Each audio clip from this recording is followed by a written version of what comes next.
If you live in a part of the country with basements, you're undoubtedly familiar with BILCO doors. BILCO doors are made in Zanesville, Ohio, and they're unsurpassed in their quality and durability. In this episode of Tool Tech, come along with me to Zanesville, Ohio and watch their manufacturing process. I guarantee you're going to love it.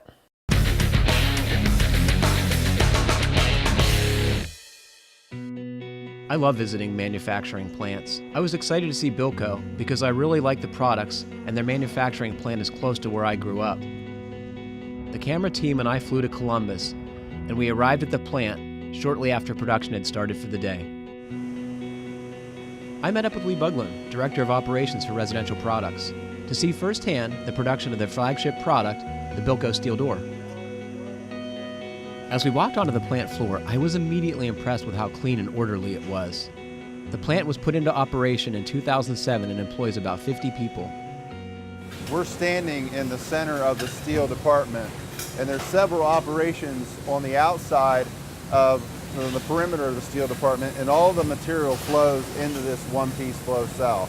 So there's a bank. A pair of press brakes form the door panels, the sides, and the components that surround the opening.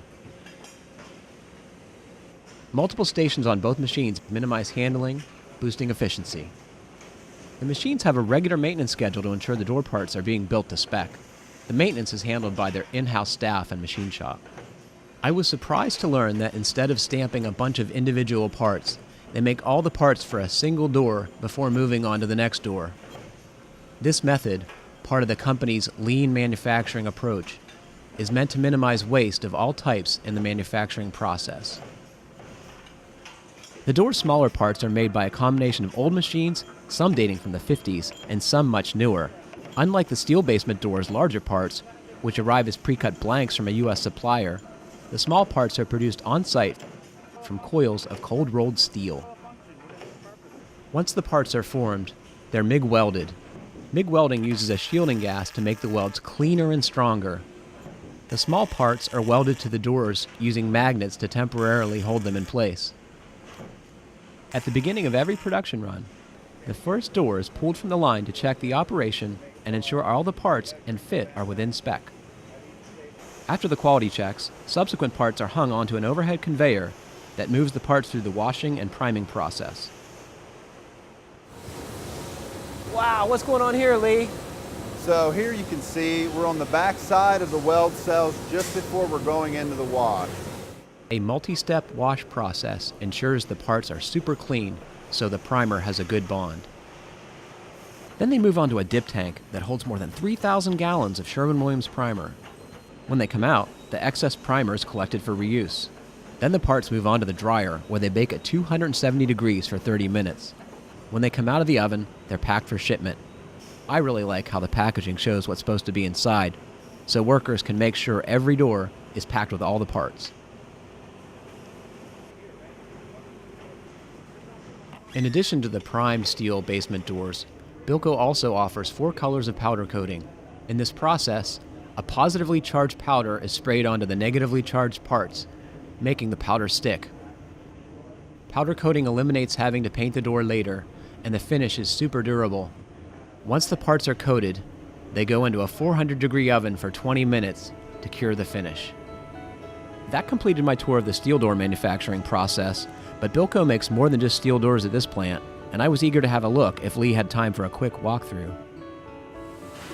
So this is our plastics department, and we're walking up on our 2,200-ton injection molding machine where they're making the stack wells. Injection molded stack well escape wells are one of the company's most recent products. They allow a second means of egress in basement living space. The two-sided form is pressed together with 2,200 tons of force. This ensures that the mold won't yield under the high-pressure stream of plastic and that the high-density polyethylene will fully fill the aluminum mold. So this is our blow molding equipment here. We're actually making ultra-door products, the left and right doors.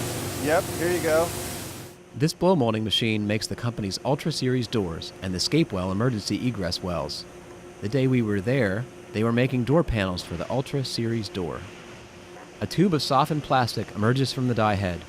When it reaches the bottom of the mold closes around the stream of plastic and the top and bottom are pinched closed. Then, the blow pin is stuck through the soft plastic, and the inside of the plastic tube is filled with air, forcing the polyethylene into the mold. When the door emerges, parts of it are 400 degrees, so workers wear gloves and protective covers on their arms. They trim the excess plastic while it's still soft, and then put it on a conveyor so it can be melted again for reuse. Once the door is trimmed, workers install the hardware. Dude, that was so awesome. I can't believe how cool that was. Thank you for coming in today. Oh, it was fantastic. Yeah, happy to show you around. Did you guys clean up before we got here? Because this is like the neatest factory I've ever been in. Well, that's actually part of our lean initiative, our lean management system, 5S. So keeping the place neat. Boy, I hope you all enjoyed that as much as I did, and I really want to thank the folks at BILCO for opening their doors to us. I get it. And I want to remind all of you watching, to gain access to other Tool Tech videos and related content, you'll want to become a member of finehomebuilding.com.